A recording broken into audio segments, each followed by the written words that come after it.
Good morning students. First chapter में commerce topic आज हम करेंगे। एक बार दोबारा इसकी रिवीजन, क्योंकि डाउट था किसी को। सो फर्स्टली कॉमर्स क्या होता है बच्चे? कॉमर्स में होता है, देखो, दो तरह की इकोनॉमिक एक्टिविटी की अपनी कैटेगरी बनाई। एक आपने बिजनेस बनाया, एक आपने कॉमर्स बनाया, है ना। बिजनेस में बेसिकली आपके आ जाते हैं प्रोडक्शन ऑफ गुड्स, है ना, जिसमें आप फिजिकल चीज़ों को बनाते हो। And commerce is basically related with the services. Services means like कि जिसमें आप फिजिकली किसी को कुछ नहीं देते हो, बस आप उनको सर्विस प्रोवाइड करते हो और इन रिटर्न वो आपको क्या करते हैं, आपकी सर्विस की फ़ीस पे करते हैं। ठीक है, देखो, it means it refers to all those activities which help directly और indirectly in the distribution of goods to the ultimate consumer, है ना। इसमें सर्विसेज आ जाते हैं, जिसमें वो कॉमर्स में कि अल्टीमेटली आप वो क्या कर रहे हो, गुड्स को कंज्यूमर्स तक पहुंचा रहे हो। बेसिकली इसमें आ जाता है आपका ट्रेड, है ना। ट्रेड की वो जो आपको हेल्प करती है कैसे आप चीज़ें गुड्स को जो है आपके फाइनल कंज्यूमर तक पहुंचा रहे हो। अब उसमें आपको किस चीज़ की ज़रूरत पड़ती है? अब प्रॉब्लम आ जाती है कई बार कि लोग प्रोडक्शन कहीं और होता है पर डिमांड उसकी ऑल ओवर दी वर्ल्ड होती है। मोर ओवर कि कई बार आप मतलब गुड जा रहा होता है, ठीक है, एक्सीडेंट हो जाता है, ख़राब हो जाता है ना, वो चीज़ होती है। कई बार होता है कि कोई लोगों ने गुड लेना होता है पर लोगों को पता ही नहीं होता कि गुड कहाँ पर मिल रहा है ना, कैसा है, और मतलब क्या उसमें क्वालिटीज़ हैं, क्या फ़ीचर्स हैं, वो अट्रैक्ट ही नहीं होते उसकी तरफ। ठीक है ना। कई बार ऐसा होता है कि गुड को एकदम सारा गुड एकदम से नहीं डिमांड होता, स्लोली डिमांड होता है, तो कुछ हमने वहाँ पर स्टोर करके रखना होता है ना। तो ये सारी जो प्रॉब्लम्स है ना, ये आती हैं, है ना, बिजनेस करने के टाइम पर। और इन प्रॉब्लम्स का जो सोल्यूशन प्रोवाइड कराता है दैट इज़ कॉमर्स, है ना। अब कॉमर्स का पहला जो फंक्शन है that is the help in removing the hindrance of persons means कि ऑब्वियसली अगर आपको लोग चाहिए, हिंड्रेंस मीन्स पर्सन, अगर large variety of goods are produced, ठीक है, by the group of people and these goods are produced for another group of person called consumers, so there is no direct relationship between consumer and the producer, but this जो आपका commerce है is develop the relationship between them, है ना, persons की, मतलब आप दो लोगों के बीच में रिलेशनशिप बनाता है, क्योंकि डायरेक्टली तो प्रोड्यूसर और कंज्यूमर का आपस में कोई रिलेशन नहीं होता। तो ट्रेडर्स जो होते हैं, ट्रेडर्स मीन्स जो आपके मिडल मैन्स होते हैं, जो गुड्स प्रोड्यूसर से लेकर कंज्यूमर तक पहुंचाते हैं। उसके बाद आता है आपका next is help in removing the hindrance of place मतलब जगह, कि एक चीज़ कहीं और बन रही है पर demand all over the world हो रही है ना। तो डेफिनेटली एक जगह से दूसरी जगह पहुंचाने में जो आपको हेल्प करता है दैट इज़ कॉमर्स, जैसे कि आपका ट्रांसपोर्ट जो फैसिलिटीज़ आपको प्रोवाइड करते हैं। उसके बाद टाइम इज़ बेसिकली क्या होता है कि जब गुड बनता है, ज़रूरी नहीं है गुड तभी ही बिकता है। जैसे फॉर एग्जांपल वीट, राइस, आपकी पल्सेस है ना, ये through out the year demand होती हैं, लेकिन बनती तो एक पर्टिकुलर टाइम पीरियड पे है ना। तो इनको फिर कहीं रखना होता है स्टोर करके। तो वो जो स्टोर वाली जो फैसिलिटी है जिसको हम वेयर हाउस बोलते हैं, that is also is comes under the commerce area. उसके बाद आपका आता है हिंड्रेंस ऑफ एक्सचेंज मतलब कि एक के बदले जब दूसरी चीज़ हमने खरीदनी है तो हम ऑब्वियसली उसके लिए हम मनी पे करते हैं, है ना।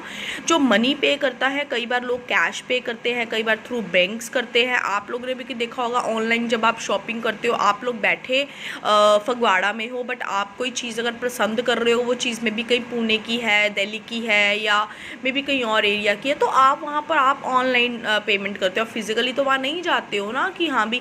तो फिर वो जो फैसिलिटीज़ होती हैं, ये बैंकिंग जो फैसिलिटीज़ हैं कि एक ब्रांच दूसरी ब्रांच ऐसे मतलब पेमेंट आपकी ट्रांसफर्स कर देती हैं, this is also the facilities comes under the commerce area. And then the hindrance of knowledge की कंज्यूमर्स को कई बार पता ही नहीं होता, वो अनअवेयर होते हैं अबाउट द न्यू गुड्स, उनके फीचर्स, उनकी क्वालिटीज़। सो उस टाइम पीरियड में भी जो एडवर्टाइजमेंट ब्रांच है ना कॉमर्स की, वो हेल्प करती है नॉलेज प्रोवाइड करने के लिए, किसको, कंज्यूमर्स को, अबाउट देयर प्रोडक्ट्स। उसके बाद है कि कॉमर्स की क्लासिफिकेशन क्या हुई। कॉमर्स की क्लासिफिकेशन दो तरह से होती है, एक होता है ट्रेड, एक होता है एड्स टू ट्रेड, ठीक है ना, मतलब जो ट्रेड में हेल्प करते हैं। बच्चे ये वाला जो टॉपिक है ना, फ़िलहाल के लिए हमने देखो ट्रेड जो ट्रेड है it is an internal part of commerce, मतलब internal trade and external trade. अब जो इंटरनल ट्रेड होता है, इंटरनल ट्रेड मतलब जो आप कहाँ करते हो, सिर्फ अपने ही इंडिया की बाउंड्री में, है ना।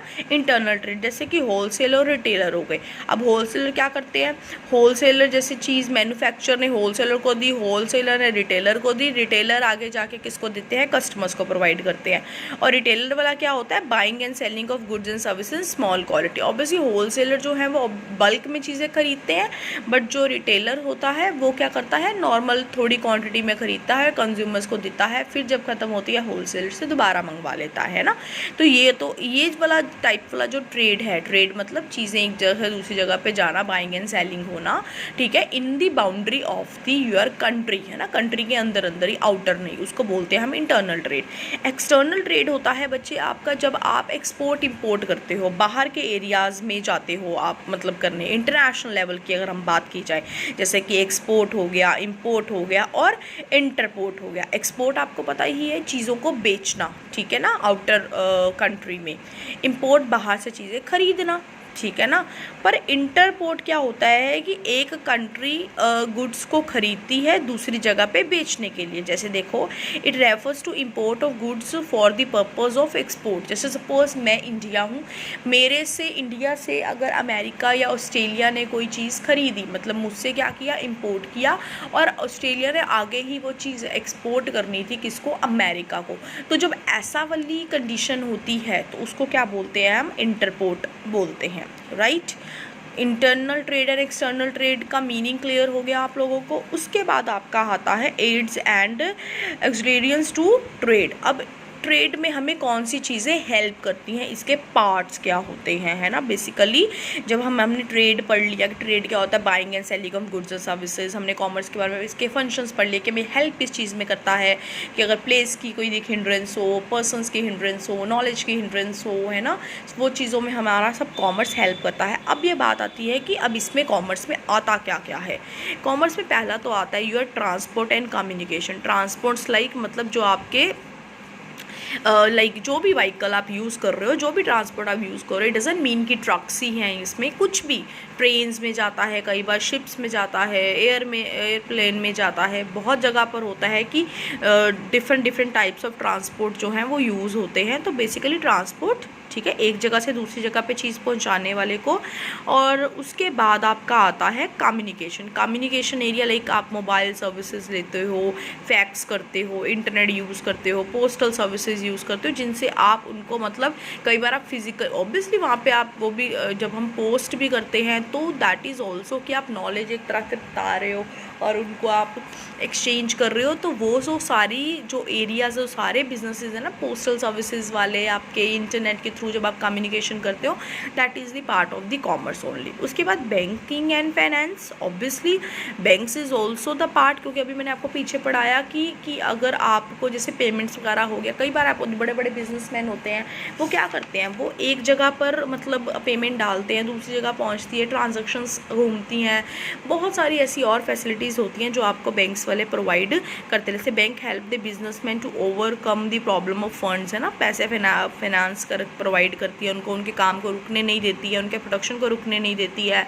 उनके बिल्स को क्लियर करती है। वो सारी चीज़ें आपको बैंकिंग एंड फाइनेंस वाला प्रोवाइड करता है। इंश्योरेंस, जब आप चीज़ को जब हम ट्रेड करते हैं उसका, है ना, जब हम दूर ट्रेड करते हैं, इंटरनेशनल लेवल पर ट्रेड करते हैं, तो अल्टीमेटली क्या होता है, तो वो इंश्योरेंस उसका करवाते हैं। इंश्योरेंस में मतलब जब आप आगे पढ़ोगे इंश्योरेंस वाले चैप्टर में, 5th चैप्टर में मैं बताऊंगी कितने टाइप्स ऑफ इंश्योरेंस होते हैं, है ना, डिफरेंट टाइप्स ऑफ इंश्योरेंस होते हैं। मरीन इंश्योरेंस होता है, ठीक है, फ्लाइट इंश्योरेंस होता है कि अगर फायर की वजह से कुछ हो गया, मशीन में ख़राबी की वजह से कुछ हो गया, डैमेज हो गया, ये सब चीज़ें, तो वो उसमें आपके रिस्क को आपको थोड़ा सा प्रोटेक्शन प्रोवाइड करते हैं। उसके बाद हमने वेयर हाउसिंग पढ़ा था।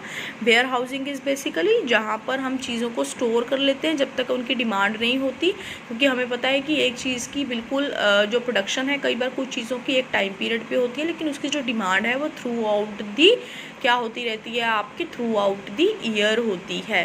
तो ऑब्वियसली उनको हमें कहीं स्टोर करके रखना पड़ता है। And the last one is advertisement, जैसे मैंने बोला था हिंड्रेंस ऑफ इंफॉर्मेशन में हेल्प करती है कि अगर हमारे गुड के बारे में किसी को नॉलेज ही नहीं होगी, हम उसकी क्वालिटी के, उनके यूजेस के, प्राइजेस के बारे में हम कस्टमर को बताएंगे नहीं, एडवर्टाइज ही नहीं करेंगे, इन्फॉर्म ही नहीं करेंगे, तो how the new goods and there uses can be known by the consumers and how they can buy that products. Okay, so basically this is the advertisement who help in the provision of the knowledge to the customer about their new goods and their features, right? Commerce topic is done.